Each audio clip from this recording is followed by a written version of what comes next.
الحمد لله رب العالمين والصلاة والسلام على خير البرية محمد وآله الطيبين الطاهرين. أما بعد فأعوذ بالله من الشيطان الرجيم. بسم الله الرحمن الرحيم.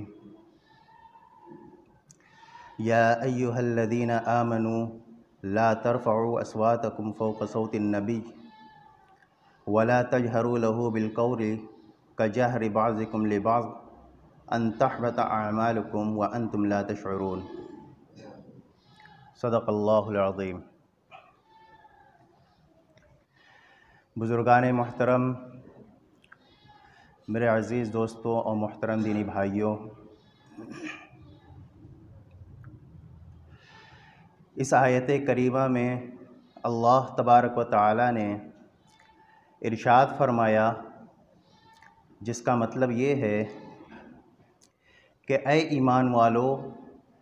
جب تم نبی کی مجلس میں بیٹھو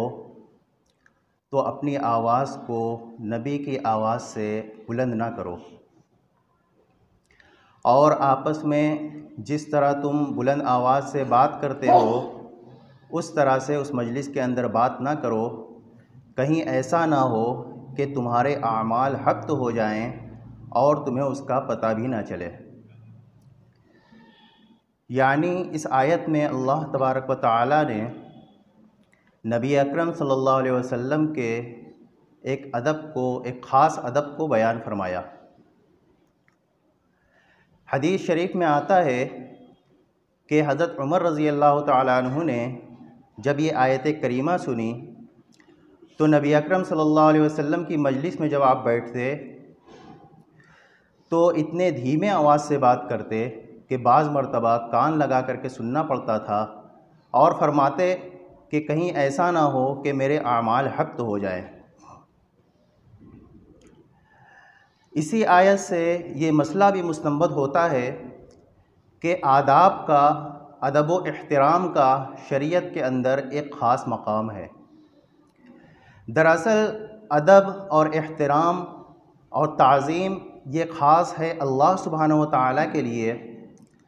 اللہ تبارک و تعالیٰ کی ذات عالی اور ذات اقدس اور شان عالی اس کی مستحق ہے کہ اسی کی تعظیم کی جائے اور اسی کا ادب و احترام کیا جائے. پھر اللہ تبارک و تعالیٰ سے جس چیز کو نسبت حاصل ہوتی جائے گی اس کے اندر بھی ادب و احترام کا مادہ پیدا ہوتا رہے گا. اللہ تبارک و تعالیٰ کا کلام ہے کلام اللہ شریف، اور کلام اللہ شریف کو اللہ تبارک و تعالیٰ کی ایک صفت ہونے کا شرف حاصل ہے. اس کو اللہ سبحانہ و تعالیٰ کے کلام ہونے کی نسبت حاصل ہے، اس وجہ سے اس کا ادب و احترام بھی واجب اور فرض ہے. پھر اس کلام اللہ شریف کو جس کاغذ کے اندر لکھ دیا گیا اس کاغذ کا بھی ادب و احترام لازم ہو گیا. پھر اس کاغذ کو جس دفتی کے درمیان رکھ دیا گیا اس دفتی کا بھی ادب و احترام لازم ہو گیا. اور پھر اس دفتی کو، اس کاغذ کو جس کے اوپر کلام اللہ شریف لکھا گیا ہے، اس کو جس کپڑے کے اندر، جس جزودان کے اندر رکھا جاتا ہے اس کا بھی ادب و احترام لازم ہو گیا. اور فرمایا گیا کہ لا یمسہ الا المطہرون، کہ اس کو، کلام اللہ شریف کو، کوئی شخص بغیر وضو کے نہ چھوئے. یہاں تک کہ اگر کسی شخص کا وضو نہیں ہے تو اس کے لیے چھونا تو جائز نہیں ہے، لیکن اگر اس کے اندر ناپاکی کسی اعلیٰ درجے کی ہو جاتی ہے، یعنی کہ جنابت تک پہنچ جاتی ہے، تو اس کا اپنی اس ناپاک زبان سے اس کلام اللہ شریف کی تلاوت کرنا بھی جائز نہیں ہوتا ہے. تو یہ ادب و احترام اس وجہ سے ہے کہ اس کو اللہ سبحانہ و تعالیٰ کی ذات سے ایک نسبت حاصل ہے. پھر اس کلام اللہ شریف کو جس کو ایک کاغذ کے اوپر لکھا گیا ہے، ایک دفتی کے اندر لکھا گیا ہے، اس کو جس تپائی کے اوپر رکھا جاتا ہے اس تپائی کا بھی ادب و احترام لازم ہو جاتا ہے. تو اللہ سبحانہ و تعالیٰ کی ذات عالی سے جس چیز کو نسبت ہوتی جائے گی اور جس درجے میں نسبت ہوتی جائے گی اس درجے میں اس کا ادب و احترام لازم ہوتا چلا جائے گا. بیت اللہ شریف ہے، بیت اللہ شریف کو اللہ سبحانہ و تعالیٰ کا گھر ہونے کی نسبت حاصل ہے. اللہ سبحانہ و تعالیٰ کا کوئی جسم نہیں ہے، کوئی حیز نہیں ہے اللہ سبحانہ و تعالیٰ کی ذات اقدس، لیکن اللہ تبارک و تعالیٰ نے بیت اللہ کو اپنا گھر ہونے کا شرف بخشا ہے۔ اللہ سبحانہ و تعالیٰ نے فرما دیا ہے کہ یہ بیت اللہ ہے۔ اس وجہ سے بیت اللہ شریف کا ادب و احترام ہر شخص کے اوپر لازم اور واجب ہے۔ ہر شخص اس کا طواف کرتا ہے، پھر بیت اللہ شریف جس مسجد کے اندر ہے اس مسجد کا بھی ادب و احترام لازم ہے، اور پھر وہ مسجد جس شہر کے اندر ہے اس شہر کا بھی ادب و احترام لازم ہے، اور پھر وہ شہر جس جزیرہ حجاز کے اندر ہے تو حجاز کا بھی ادب و احترام لازم ہوتا ہے، اور وہ حجاز عرب کے اندر ہے تو اس نسبت کی وجہ سے عرب کا بھی احترام لازم ہو جاتا ہے، درجہ بر درجہ سلسلہ وار اس کا ادب لازم اور ضروری ہو جاتا ہے۔ حدیث شریف کے اندر فرمایا گیا کہ حب العرب من الایمان و بغض العرب من النفاق، کہ عرب سے محبت کرنا یہ ایمان کی علامت ہے، اور عرب سے بغض رکھنا یہ نفاق کی علامت ہے۔ اسی طرح سے نبی اکرم صلی اللہ علیہ وسلم کی ذات عالی ہے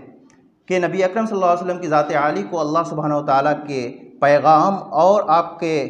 احکامات کو امت تک پہنچانے کا، لوگوں تک، انسانیت تک پہنچانے کا شرف حاصل ہے، اس وجہ سے آپ کا ادب و احترام لازم و ضروری قرار پایا۔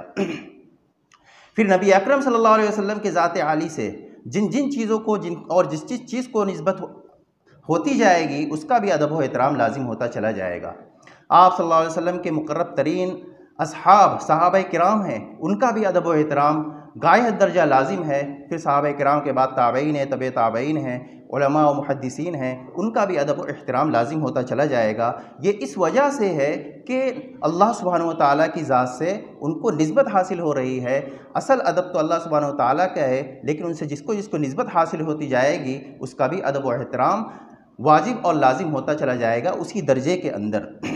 کسی کا ادب مستحب ہوگا، کسی کا سنت ہوگا، کسی کا فرض واجب ہوگا۔ اسی طرح سے علماء کرام کی جماعت ہے کہ علماء کرام کی جماعت ایسی جماعت ہے کہ ان کو دو نسبتیں اللہ سبحانہ و تعالیٰ سے حاصل ہیں۔ ایک تو نسبت یہ ہے کہ انہوں نے وہ علم حاصل کیا جو کہ نبی اکرم صلی اللہ علیہ وسلم نے اپنے اصحاب کے ذریعے سے امت تک پہنچایا، وہ علم انہوں نے حاصل کیا۔ تو نبی اکرم صلی اللہ علیہ وسلم نے اپنے صحابہ کرام کو شرف تلمذ سے بخشا، اور پھر صحابہ کرام نے تابعین، تبع تابعین، اور وہ سلسلہ ہوتا ہوتا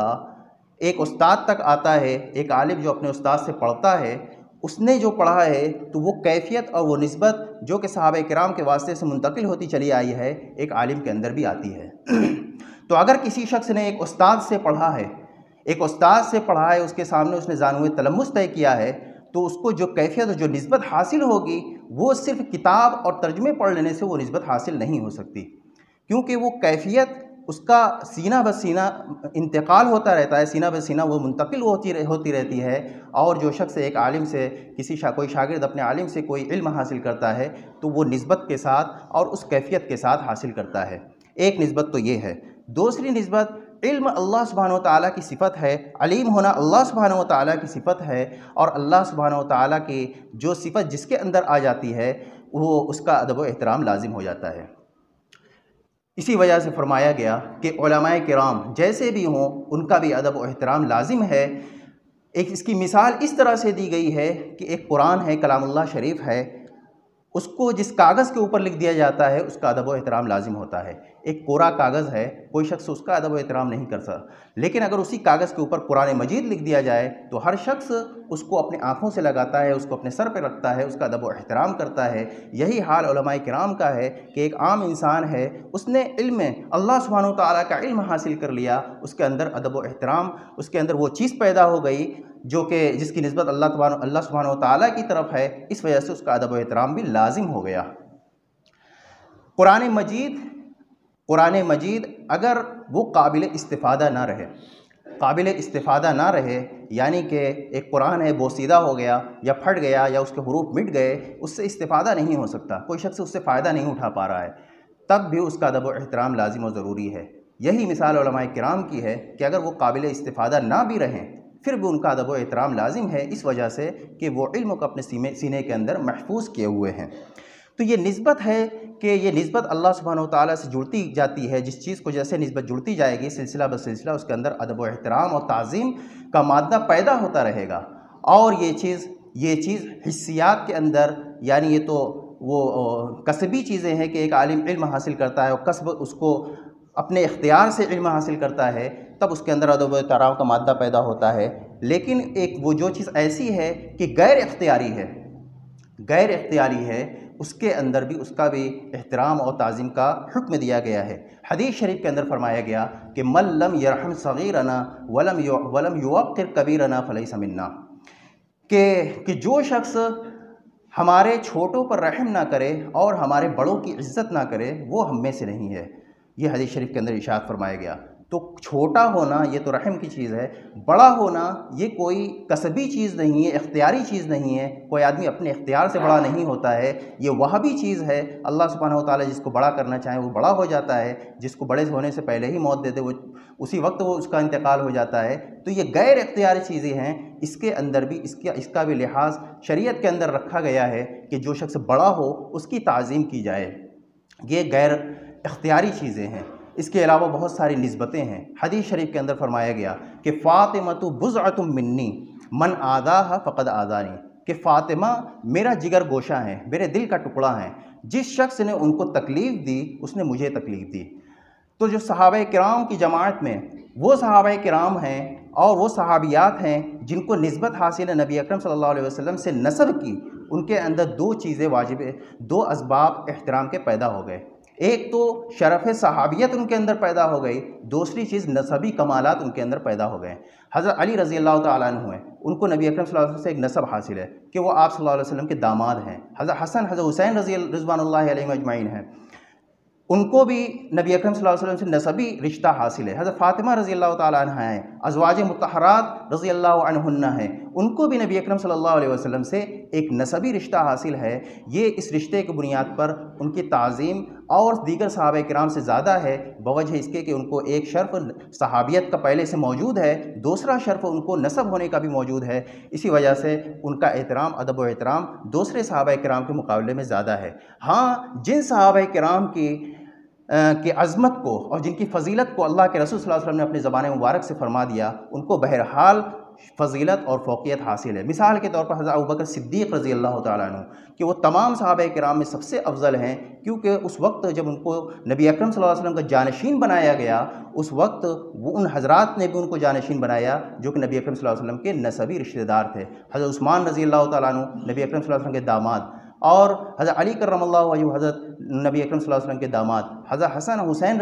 رضی اللہ تعالی عنہما یہ بھی حضور اکرم صلی اللہ علیہ وسلم کے نواسے۔ ان لوگوں نے خود نبی اکرم صلی اللہ علیہ وسلم کا جانشین حضرت ابوبکر صدیق رضی اللہ تعالی عنہ کو بنایا۔ تو یہ نسبت ایسی ہے کہ یہ نسبت جہاں جڑتی جائے گی اس کی وجہ سے ادب و احترام لازم ہوتا چلا جائے گا، اور اسی وجہ سے ایک استاد کی اور ایک شیخ کی عظمت اور اس کی عزت کی جاتی ہے۔ حضرت مولانا نانوتوی رحمۃ اللہ علیہ، وہ ان کا معمول تھا کہ ان کے پاس اگر کوئی سید زادہ آ جاتا، کوئی سید آ جاتا، تو وہ اپنی چارپائی سے اتر کر کے چارپائی کے پائنتے بیٹھ جایا کرتے تھے اور اس کا ادب و احترام اس کو سرہانے بیٹھایا کرتے تھے، اور کہتے تھے کہ دنیا مخدوم زادوں کی عزت کرتی ہے۔ کوئی شخص بادشاہ ہے، اس کا کوئی شہزادہ ہے تو لوگ اس کی عزت کرتے ہیں کہ یہ بادشاہ کا بیٹا ہے۔ اسی طرح سے کوئی شیخ ہے، کوئی عالم ہے، اس کا بیٹا ہے، لوگ اس کی عزت کرتے ہیں کہ یہ عالم اور شیخ کا فلاں کا شیخ ہے۔ تو فرمایا کرتے تھے کہ آپ یہ سید زادہ تو تمام عالم کے مخدوم کے صاحبزادے ہیں، تمام عالم کے مخدوم جناب نبی اکرم صلی اللہ علیہ وسلم کے صاحبزادے ہیں، اس وجہ سے آپ کا ادب و احترام جتنا کیا جائے وہ کم ہے۔ اور یہ نسبت درجہ بدرجہ بڑھتی ہوئی اساتذہ کرام تک جاتی ہے۔ حضرت نانوتوی رحمۃ اللہ علیہ کا ایک واقعہ ہے کہ ایک مرتبہ مراد آباد آپ تشریف لے گئے، اور وہاں جب تشریف لے گئے تو وہاں کے لوگوں نے کہا کہ آپ کچھ دن یہاں پر قیام کر لیں۔ انہوں نے فرمایا کہ میں قیام نہیں کر سکتا، مجھے سفر ہے، مجھے جانا ہے، میں یہاں نہیں ٹھہر سکتا۔ لوگوں نے بہت اصرار کیا لیکن نہیں ٹھہرے اور جانے لگے۔ کچھ لوگوں نے لوگوں کو رائے دی کہ فلاں دفتر کے اندر 14-15 سال کا ایک لڑکا رہتا ہے، اس سے کہو کہ وہ آ کر کے حضرت نانوتوی سے کہہ دے کچھ دن یہاں قیام کر لیں، تو وہ قیام کر لیں گے۔ چنانچہ اس لڑکے کو بلایا گیا اور اس لڑکے نے آ کر کے حضرت نانوتوی سے درخواست کی کہ حضرت آپ، ہمارا جی چاہتا ہے کہ کچھ دن کے لیے آپ رک جائیں۔ تو حضرت نانوتوی نے فرمایا کہ ہاں ٹھیک ہے۔ کہاں عمراء اور حکام آ کر کے درخواست کر رہے تھے کہ حضرت کچھ دن کے لیے آپ یہاں قیام کر لیں، لیکن آپ نے قیام نہیں کیا۔ اور کہاں ایک 14-15 سال کے لڑکے نے آ کر کے آپ سے درخواست کی، آپ نے فوراً وہاں پر قیام کر لیا۔ اور اتنا قیام کیا کہ ایک ہفتہ تک باقاعدہ رکے رہے، اور اس لڑکے نے آ کر کے جب تک نہیں کہا کہ حضرت اب آپ کو ہماری طرف سے اجازت ہے، تب تک آپ وہاں سے تشریف نہیں لے گئے۔ تو اس کی وجہ یہ تھی کہ حضرت کے شیخ تھے حضرت حاجی امداد اللہ مہاجر مکی رحمۃ اللہ علیہ، اور ان کے شیخ ہیں جناب میاں جی نور محمد جھنجھانوی رحمۃ اللہ علیہ۔ تو شیخ کے شیخ یعنی میاں جی نور محمد جھنجھانوی رحمۃ اللہ علیہ کے نواسے تھے یہ لڑکے، جو صاحبزادے، جو کہ عالم نہیں تھے اور دفتر کے اندر کام کیا کرتے تھے۔ تو جو نسبت کہ ایک شیخ ہے ہمارا اور شیخ کا شیخ ہے، اس کا ادب و احترام غایت درجہ تھا، اور یہی چیز ہمیں سکھلائی گئی ہے، یہی ہمارے اکابرین کا معمول رہا ہے کہ اپنا استاد، چاہے وہ اپنا براہ راست استاد ہو، اس کا بھی ادب و احترام لازم ہے، چاہے وہ استاد کا استاد ہو، چاہے اس کے استاد کا استاد ہو، جس درجہ میں یہ بڑھتا چلا جائے گا، ہر ایک کا ادب و احترام، یہ ہمارے اکابرین کا معمول رہا ہے، اور یہ معمول ان کا خود سے بذات خود نہیں رہا ہے، بلکہ یہ دین کا ایک حصہ ہے، جو کہ اسی آیت سے مستنبط ہے کہ لا یا ایھا الذین آمنوا لا ترفعوا اصواتکم فوق صوت النبی۔ یہی ایک اصولی آیت ہے، اور اسی کے ضمن میں یہ سارے کے سارے مسائل مستنبط ہوتے ہیں۔ ہاں، ایک عالم کا، ایک شاگرد کا اپنے استاذ الاساتذہ سے یا کسی غیر عالم سے رائے کا اختلاف ہو سکتا ہے، اور اس کی گنجائش شریعت کے اندر موجود ہے۔ جناب نبی اکرم صلی اللہ علیہ وسلم سے بڑھ کر کے عزت اور عظمت کی ذات کون ہو سکتی ہے کہ بعض مرتبہ ایسا ہوا کہ صحابہ کرام نے نبی اکرم صلی اللہ علیہ وسلم کے ذاتی رائے اور مشورہ سے بھی اختلاف کیا ہے۔ حضرت بریرہ رضی اللہ تعالیٰ عنہ کو واقعہ مشہور ہے کہ وہ باندی تھیں، حضرت عائشہ صدیقہ رضی اللہ تعالیٰ عنہ کی باندی تھیں،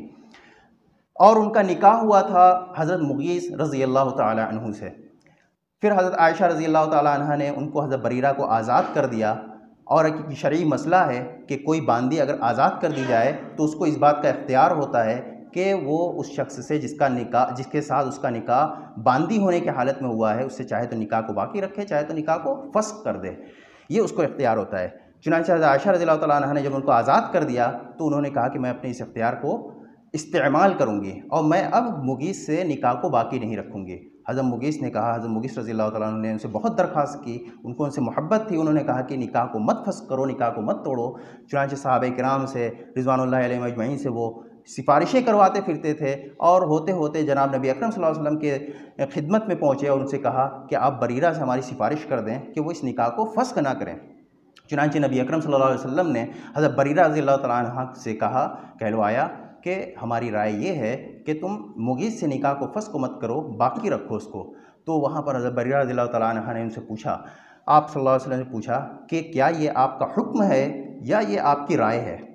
تو نبی اکرم صلی اللہ علیہ وسلم نے ارشاد فرمایا کہ یہ میری رائے اور میرا مشورہ ہے، میرا حکم نہیں ہے۔ تو انہوں نے کہا کہ مشورہ کو ماننے اور نہ ماننے کا مجھے اختیار ہے۔ چنانچہ انہوں نے آپ صلی اللہ علیہ وسلم کے مشورے کو نہیں مانا۔ نبی اکرم صلی اللہ علیہ وسلم نے ذرہ برابر بھی برا نہیں مانا، اور نہ ہی کسی صحابہ کرام میں سے کسی صحابی نے اس کو برا مانا کہ حضرت بریرہ نے نبی اکرم صلی اللہ علیہ وسلم کے مشورے کو نہیں مانا، اور نہ ان کی ایمان کے اندر ذرہ برابر بھی کوئی خلل آیا، کیونکہ اگر ان کی ایمان کے اندر یا کسی چیز کے اندر یا ادب کے اندر کوئی خلل آ جاتا تو یہ ایک رسول کا اور ایک نبی کا فریضہ ہوتا ہے کہ شرعی احکام کو کھول کھول کر کے بیان کرے۔ وہیں پر نبی اکرم صلی اللہ علیہ وسلم کو نبی اکرم صلی اللہ علیہ وسلم ان کو ارشاد فرما دیتے، وہاں بیان فرما دیتے کہ تم نے یہاں پر یہ غلطی کی ہے۔ چنانچہ آپ صلی اللہ علیہ وسلم نے کچھ نہیں کہا۔ اس سے معلوم ہوا کہ رائے کا اختلاف تو ہو سکتا ہے، یہ شرعی غیر شرعی چیز نہیں ہے۔ ہاں، رائے کے اختلاف کی وجہ سے اگر بے ادبی لازم آ جائے تو یہ رائے کا اختلاف نہیں ہے، یہ جذبات کا اختلاف ہو جاتا ہے، یہ ذاتیات کا اختلاف ہو جاتا ہے، اور مسائل کو اور رائے کو ایک آڑ اور ایک پردہ بنا لیا جاتا ہے۔ حضرت موسیٰ علیہ السلام نے جب بنی اسرائیل سے کہا کہ آپ ایک گائے کو ذبح کر کے اس کا گوشت اس مردے کے اوپر ٹچ کر دو تو یہ مردہ زندہ ہو کر کے بتا دے گا کہ کس نے اس کو قتل کیا ہے، تو بنی اسرائیل نے کیا کہا؟ انہوں نے کہا اتتخذنا ہزوا، کیا آپ مجھ سے مذاق کر رہے ہیں؟ تو موسیٰ علیہ السلام نے فرمایا کہ اعوذ باللہ ان اکون من الجاہلین، کہ میں اللہ کی پناہ چاہتا ہوں کہ میں جاہلوں میں سے ہو جاؤں، میں ناواقف لوگوں میں سے اور جاہلوں میں سے ہو جاؤں۔ معلوم یہ ہوا کہ استہزاء کرنا اور مذاق اڑانا یہ جاہلوں کا شیوا ہے۔ تو جو لوگ مسائل کو اور رائے کو بنیاد بنا کر کے کسی دوسرے کا مذاق اڑاتے ہیں، بڑوں کا مذاق اڑاتے ہیں، علماء کرام کا مذاق اڑاتے ہیں، وہ بے علم ہیں، اس آیت کی بنیاد پر وہ جاہل لوگ ہیں۔ تو ایسا نہیں ہونا چاہیے کہ کسی شخص سے رائے کا اگر اختلاف ہو گیا کہ اس اختلاف کی بنیاد پر لڑائی جھگڑے کا دور شروع ہو جائے۔ مسائل کی یہ خاصیت ہرگز نہیں ہے کہ اس کی وجہ سے لڑائی جھگڑا پیدا ہو جائے، مسائل کی یہ خاصیت ہرگز نہیں ہے کہ اس کی وجہ سے لڑائی جھگڑا پیدا ہو جائے، کیونکہ مسائل کے اندر اختلاف یہ تو صحابہ کرام کے اندر بھی موجود تھا، صحابہ کرام کے اندر بھی مسائل کے اندر اختلاف موجود تھا اور ان کے درمیان لڑائی جھگڑا نہیں ہوتا تھا، اور ان کے بعد تابعین، تبع تابعین، محدثین اور علماء کرام کے اندر، فقہاء کرام کے اندر بھی مسائل کے اندر اختلاف تھا، لیکن ان کے اندر لڑائی جھگڑا نہیں ہوتا تھا۔ تو یہ معلوم ہوا کہ مسائل کے اندر اختلاف یہ غیر شرعی چیز نہیں ہے، اور یہ اس کی وجہ سے ادب کے اندر کوئی فرق نہیں آتا ہے، اور مسائل کے اندر اختلاف ہونے کی وجہ سے لڑائی جھگڑا پیدا نہیں ہوتا ہے۔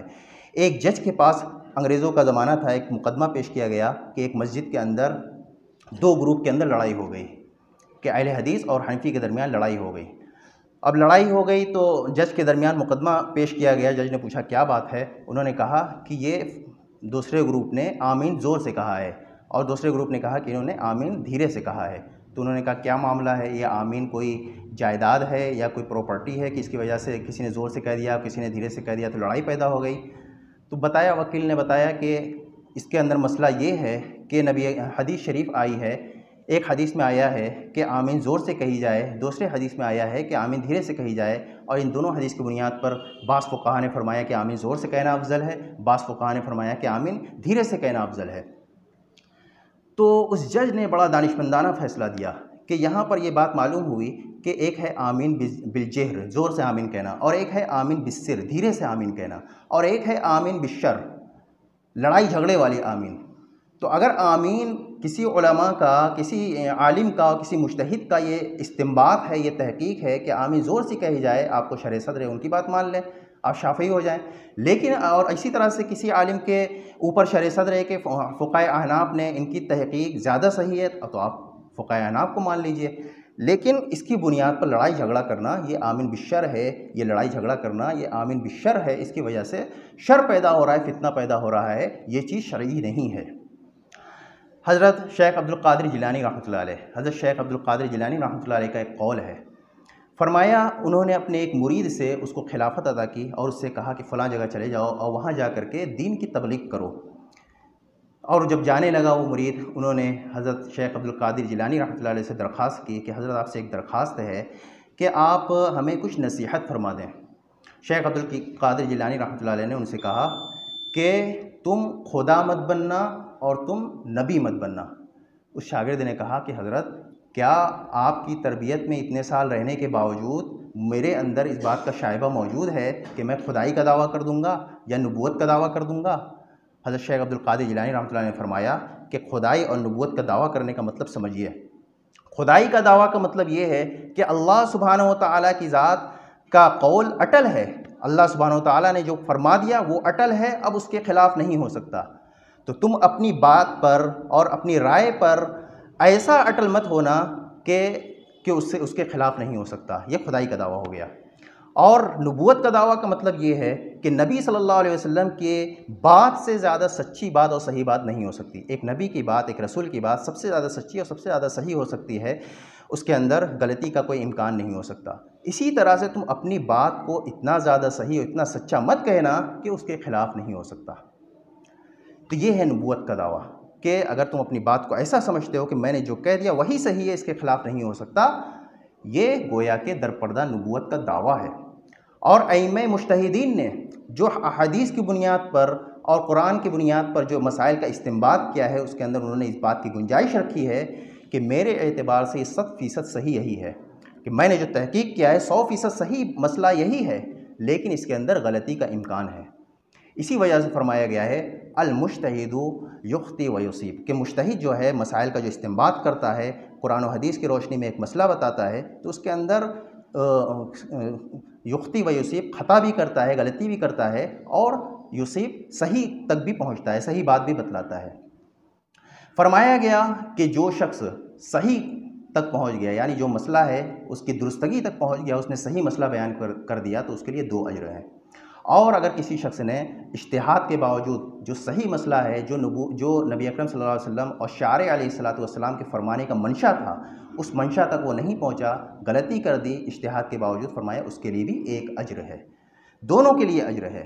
کسی نے غلطی کی اس کے لیے بھی اجر ہے، اور جس نے جو اجتہاد کے باوجود درستگی تک پہنچ گیا اس کے لیے 2 اجر ہے۔ تو اجتہاد کے اندر اور کسی اصل رائے تک پہنچنے کے اندر، شریعت کے کسی اصل حکم تک پہنچنے کے لیے اس کے اندر غلطی ہو سکتی ہے، غلطی کا امکان موجود رہتا ہے۔ اپنی بات کو سب سے زیادہ درست کہنا اور اپنی رائے کو کوئی شخص ہماری رائے کو نہ مانے، اس کو غلط ٹھہرانا اور اس کی وجہ سے لڑائی جھگڑا اور فتنہ فساد پیدا کرنا، یہ شریعت کا اور مسائل کا خاصہ نہیں ہے۔ اگر ایسا ہوتا تو صحابہ کرام کے دور سے لڑائی جھگڑا اور فتنہ فساد مار پیٹ کا دور شروع ہو جاتا۔ اللہ سبحانہ و تعالیٰ سے دعا ہے کہ ہمیں بات کو سمجھنے کی توفیق عطا فرمائے اور عمل کرنے کی توفیق عطا فرمائے۔ وآخر دعوانا الحمد للہ رب العالمین۔